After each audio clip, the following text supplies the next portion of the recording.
Welcome back, everybody. Welcome back. I should ask, but the answer is probably no, just judging by where you were at before with it. Did you watch the premiere? Oh, was that tonight? It was last night. Oh, no. Where was I at last night? I don't know. You were said, at "What was that you were at the pornography store. Old porn store. You've seen that Simpsons, right? Where he's on Homer's on trial, and they're like, "Mr. Simpson, where were you on the night of this alleged attack or whatever?" And he's like, his mind is going, "Don't say bar, don't say bar." And he goes, "I was at the pornography store."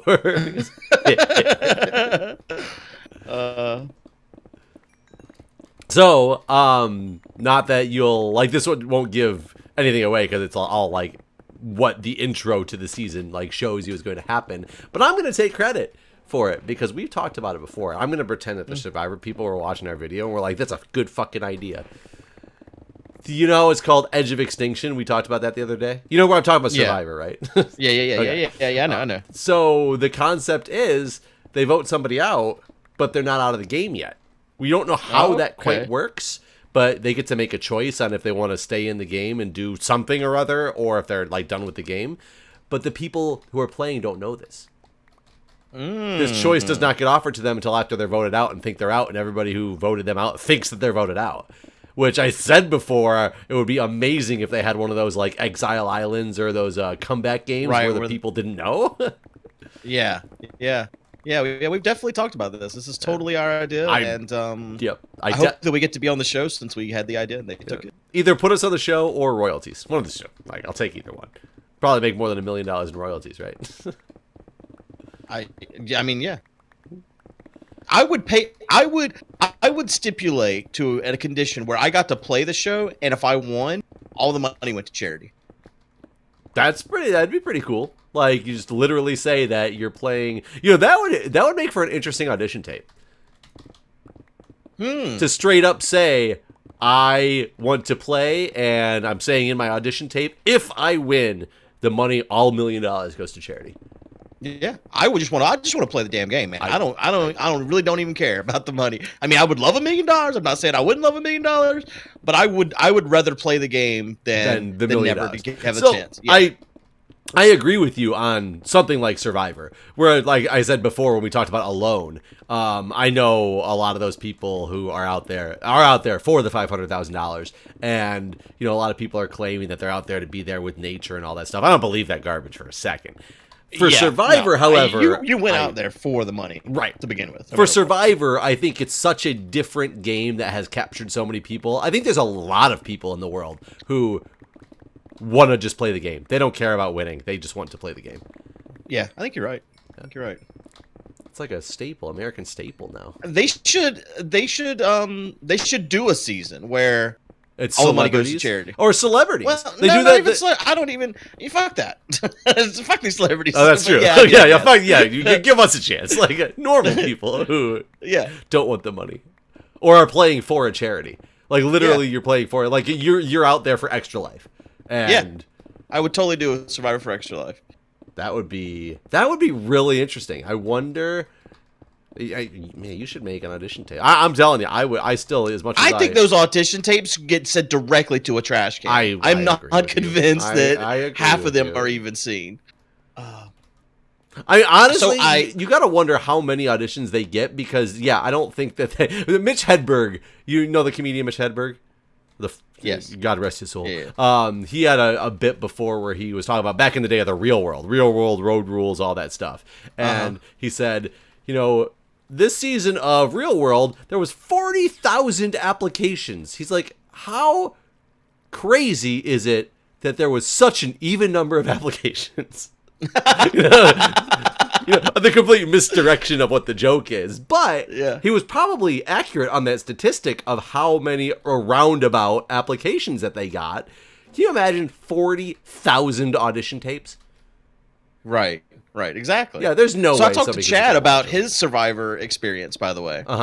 Did he give you more info, or is it still a no? No, I got the info. I got all the datas. So all they were doing at this, and he says, like Chad was talking about how, because he used to work for, damn, I knew the guy's name right before I started talking. He worked for the Twit dude, right? No, before that. He worked for a the comedian, a famous guy. magician. Oh yeah, he had like mannequins or something. Brushwood is his name. Not mannequins? I don't think so. I thought Brushwood. Brian Brushwood, I think is his name. I thought he had mannequin props or something that he was talking about taking through security. But maybe I'm mixing that up. I mean, maybe I'm mixing up Chad and going to like India and there was some kind of props he had to bring to somewhere. I do remember that. Anyway, let's go on. So yeah, Chad was saying that he got there, and whenever he's done things like this with Brushwood before, like there was producers at the place, and like you would actually see a producer or direct, like there was people that were higher up that were at the place. But for the Survivor thing, it was at a Men's Warehouse, and the changing stalls. Do what? How long was the line? He said the line was very long, and there was a lot of people in line when he got there. He got there pretty early. There were, he said he noticed early on people coming out and looking disappointed. So he was already like, what's going on here? So finally someone comes out and someone pulls him over and is like, so what's going on inside there? Tell us about it. And they had set up cameras in all the changing stalls, and they were going in and letting you record a 1-take 2-minute video that was your intro. So you literally went to make an audition tape. Yeah, you went to make the same audition tape you could make at home.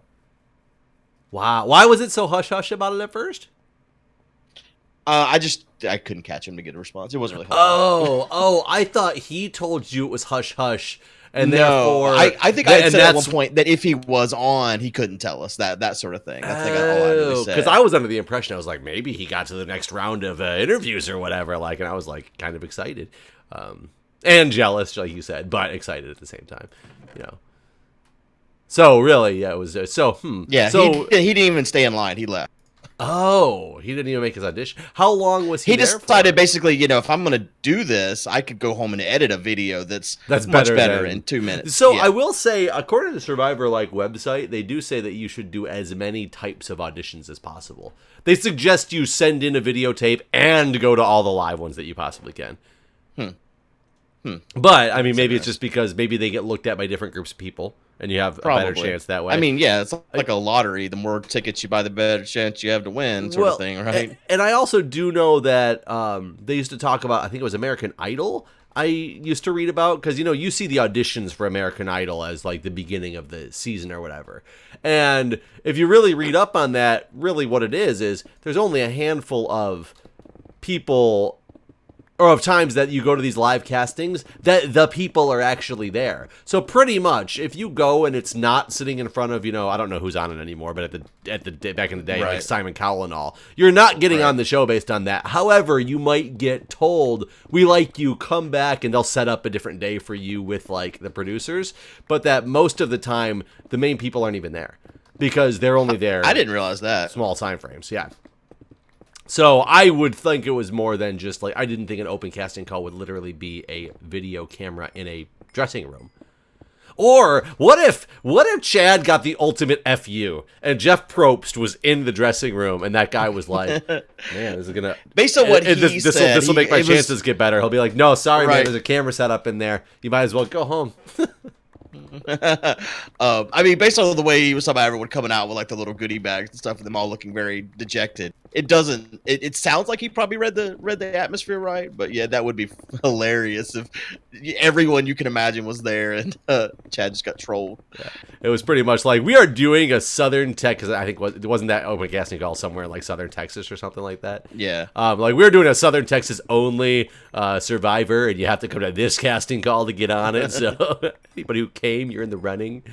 So they weren't in Antarctica then in episode 1, right? No, they're not in Antarctica. I'm pretty sure they're on the same old standard island, but they haven't really. I mean, I think it's time for a damn change of scenery, to be honest. I agree. Well, and that means theoretically, correct me if I'm wrong, when they tape 2 seasons kind of together or back to back, right? And at the finale of 1, isn't everybody leaving for the next taping, like at the end of the finale?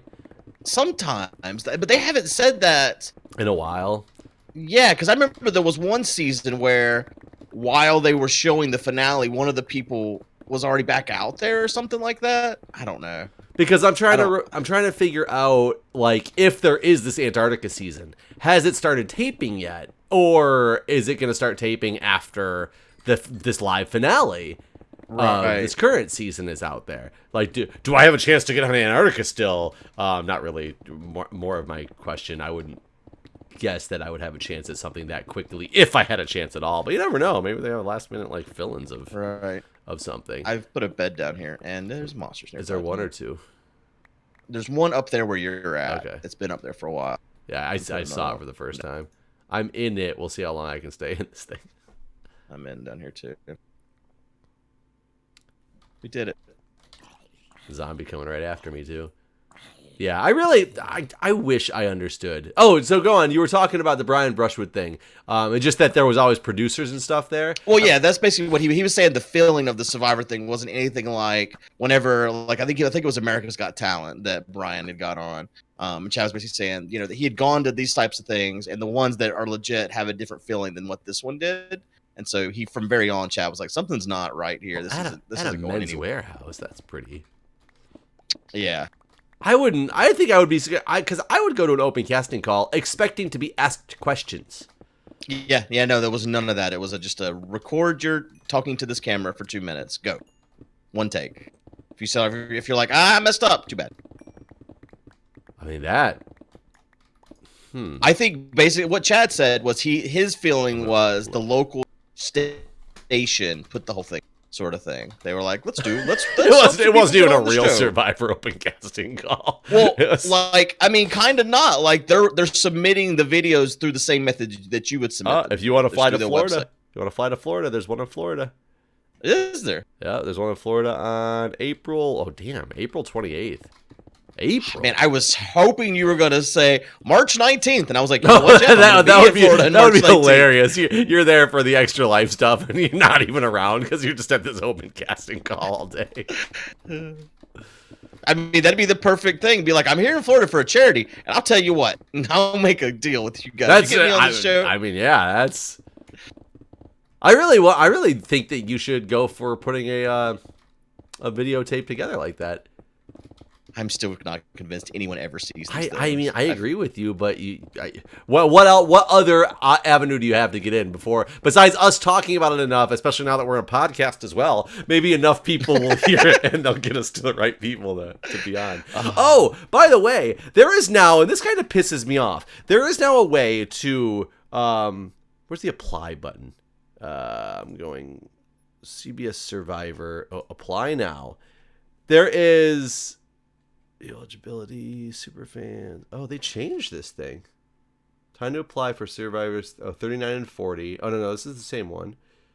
Is it view eligibility? Is it hitting the apply now button? Hold on.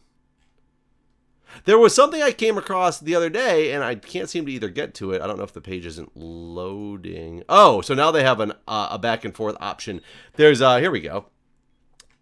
It doesn't tell you it anymore, but it has you pick your country, because now you can be from Canada and apply. Oh, interesting. And it says for Canadian applicants, your audition video, you have to put it up unlisted on YouTube. What? Let me do that as an American.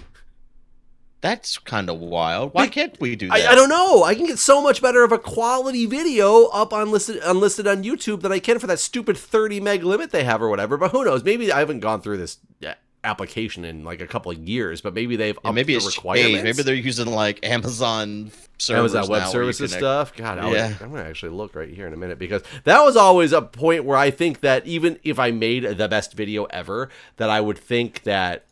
And you can't even get to I can't even get to the next page of the application, because you have to fill out 4 pages of stuff, and you can't go to next without filling out the required fields on it. So I can't just like blow through and try to look at the the video requirements without thinking. Well, last time I auditioned, I had to send you said a VHS tape, right? Yeah, that's how long it's been since I tried.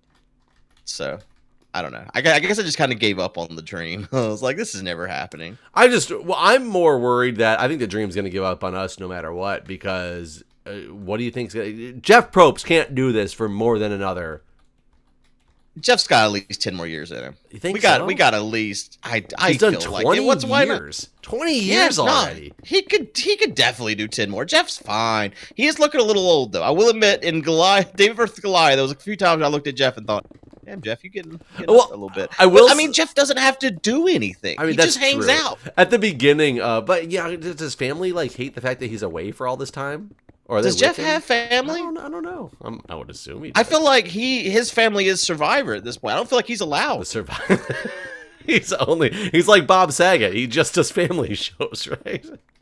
I mean, yeah, like he's not allowed. I mean, I feel like he's like Secret Service or CIA or whatever those type of jobs where you're not supposed to have family. Like he's like basically like a spy. He's not allowed to have family because he's made a commitment to do Survivor for his life. That's all he's allowed to do. I guess it's possible. But at the beginning, also in episode 1 of this season, at the very beginning, they very traditional, 2 minutes, grab everything you can off the boat, go. And it was really funny because he was swinging from ropes to get over people and see what everybody was doing. Wow. And I was like, damn, he's in a little bit better shape than I realized that he still was. But I still don't think that he's, and I think that they should get a replacement person. And I don't. Jonathan from the Australia, I think, is a perfect. Get out of here with this Jonathan fucking side story. But yeah, he's going to be hard to replace. But do you just cancel the show when he's gone? Is it just done? Yeah. I don't believe you. I don't believe you at all. I think you do. When Johnny Carson left, did they just cancel that show? Johnny Carson. Exactly. They replaced him with somebody else. Who did it? Was it? I don't know who replaced Johnny Carson. David Letterman? Johnny Carson is? Yeah, David Letterman took over for him. Wait, do I know who Johnny Carson is? I think. Oh yeah, okay, Johnny. Okay, I was thinking of the hell's that man? That singing man. The singing man? With the leather jacket, and he's dead as hell now. Yes, he was a Carson. Gene Simmons? God, he was a Carson. Carson Daly. They did a movie about him. Joaquin Phoenix played him. Oh, Joaquin Carson. Johnny Cash? Johnny Cash. That's who I was thinking of. He ain't a Carson. I was like, Carson. Yeah, they just replaced Johnny Cash. You were like, with Johnny Cash. Whenever you said Johnny Carson, I thought all I could think of was Johnny Cash. And I was like, when he died, yeah, the fucking music was dead. He's done. But they replaced it with David Letterman. And then they replaced David Letterman with, I don't even know who the guy is. I mean, doing that's now. Different. That's different. It's is a different it, beast. I feel like it is. See, the one thing I will tell you I don't like about Survivor Australia that Jonathan does is Jonathan uses the same catchphrases that Jeff Probst does. Yeah, he's a pretend Jeff. Well, and I think you should be you become your own person. I mean, Bob Barker stepped down, and all of a sudden you got Drew Carey doing The Price is Right. And it took a long time to get used to that, didn't it? I'm sure it did, but long time is better than it's just over, right? I mean, you can replace Jeff. It's not going to be the same. Like, when I watch Drew Carey do The Price is Right, it's not the same. I agree, especially with Drew Carey skinny. Yeah, Drew Carey skinny's not right either. He needs to get fat again. Yeah, he was much it was much more relatable when he was fat. Because he was just like that. I think that was his whole shtick. He's supposed to be the average office worker, American guy who's fat guy, likes his beer, all that stuff, and all of a sudden is he Brett Kavanaugh now? He doesn't like his beer that much. As far as I know, he doesn't like the raping of women either. Like, it's just he doesn't the devil's threesome drinking games.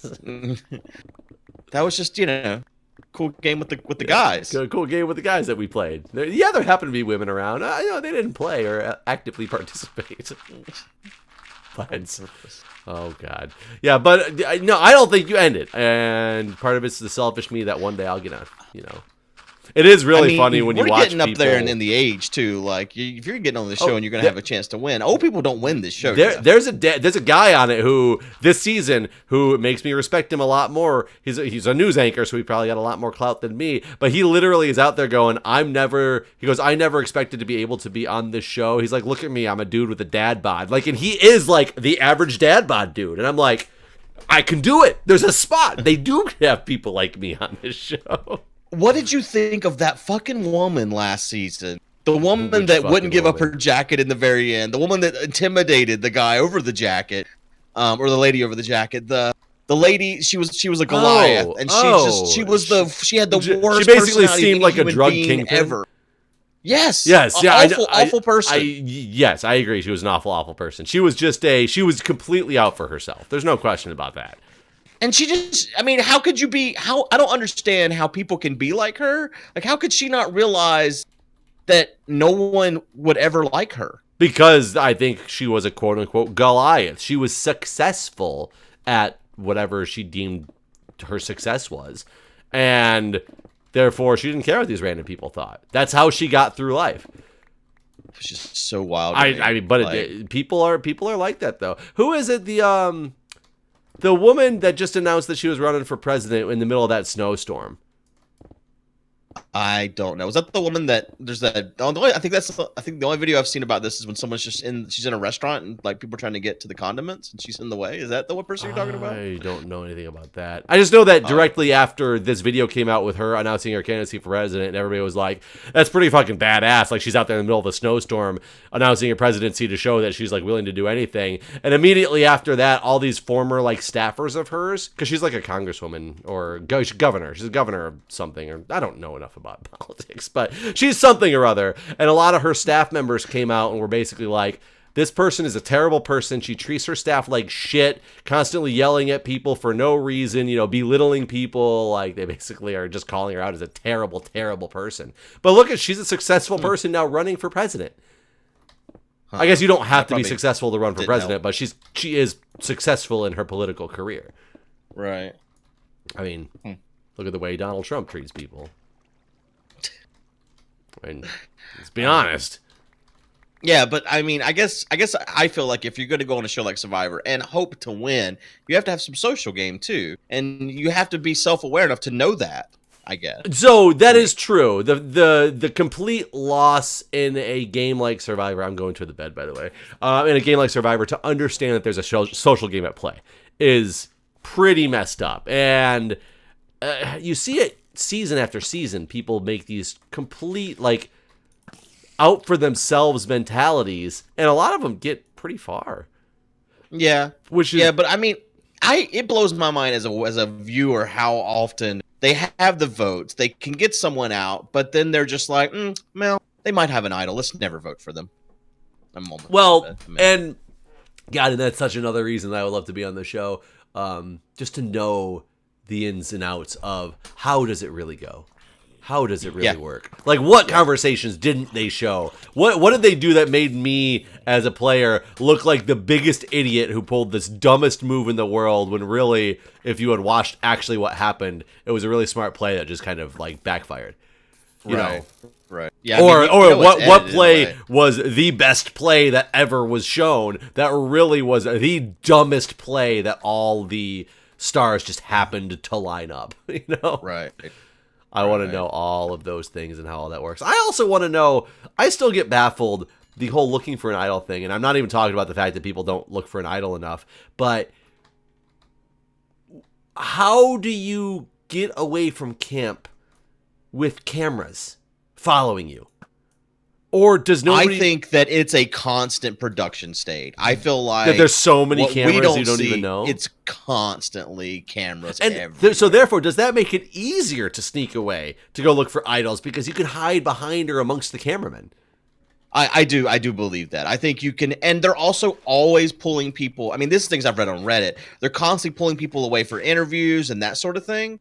So there's just a lot of time you can get pulled away for an interview, and immediately after that, instead of going back to camp, go start looking for an idol, and people aren't expecting you to even come back for this amount of time. Yeah. And I also start compiling a list of, like, if I were ever on the show, what would I do on day one? And it's like, the first thing you're doing is going to the well, and you're digging a trench around the well, because there's probably something hidden there, like a clue to the idol or something like that, right? I think day one, you need to help build the shelter. Don't ever direct anyone how to build the shelter. No. But also, don't wander off immediately. Well, I don't mean from the social perspective. I mean, given the opportunity with nobody noticing. Yes, I don't. You have to play that social game and not just be a Russell Hentz. immediately looking for the idol out in the open, obvious, and making everybody hate you. One of the biggest mistakes that I see made every season is starting to be the general contractor on the building of the shelter. You never ever direct how to build that shelter. Yeah. Help as much as you can and talk with everyone, and then whoever's the guy that's directing everyone to build the shelter, side eye him the whole time and give like funny looks to everyone else so you can become their friends. And right when it starts leaking that one time, just be like, see, he was sabotaging us. Yeah, he's probably already gone at that point because whoever directs everyone how to build the shelter, everyone hates by the time it's done. He's like first out. That's true.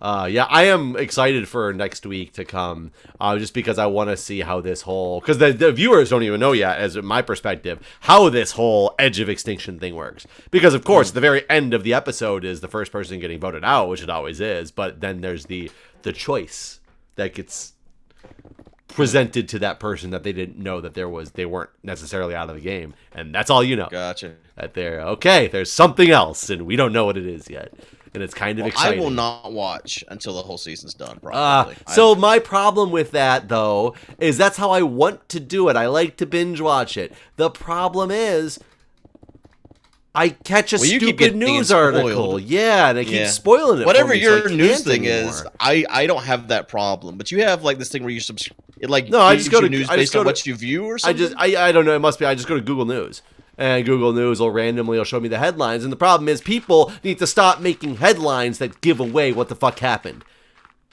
Yeah, it just needs to be a headline that says like Survivor update or something like that, and then I won't read it. Don't say like, but that's what's not this gonna get fuck you to one? Click. Yeah. You gotta have that clickbait. Oh, Jesus. Or if you're going to give me clickbait like that, make it wrong. So that I go in thinking one thing. It turns out that would actually be nice. Different. Yeah. I mean, there's better clickbait that just doesn't spoil. You should never put a spoiler in a title like that. That's just bullshit. Yeah. It should be like, you'll never believe who actually won and shit like that. That's fine. Yeah, well, sometimes it does that, though, and it has a picture of the person who won, below it. And you're like, well, I would believe it now because you just showed me the person's face. When the DVDs were first released back in the day, when they actually did DVDs for the seasons. They did DVDs for. I guess that makes sense back in the day, though. Well, and they didn't do every season either. They skipped seasons and stuff. They would do like 1, 3, 5, 7. Like, it was just random. I mean, I did a pattern, but pretend I didn't. Just this inconceivable random pattern that nobody could ever figure out. 1, 3, 5, 7. Who knows what will be next? They hated even numbers, I found. But I don't know if you know if those were the seasons. Anyways, on the cover of the DVD was the final 5. What? So, yes. What? And the final disc had the winner on it. That is so it's terrible. Like, it was awful. Maybe that's why they stopped doing the DVDs. Yeah, after the first season I watched like that, I realized that this is how this works. So like I would like take the DVDs out, like looking away and like never look at the cover, and like was all these rules for watching these DVDs the first time because I put it in upside down because I wasn't looking. Kind of right. Grab it again. Just covered in spoilers. Oh, that is terrible. Remember the show? The hell was it where you could win America's Next TV host or cooking channel host? Oh, Food Network Star? Food Network Star. Yeah, that's a better title, I guess, than the one that I just gave.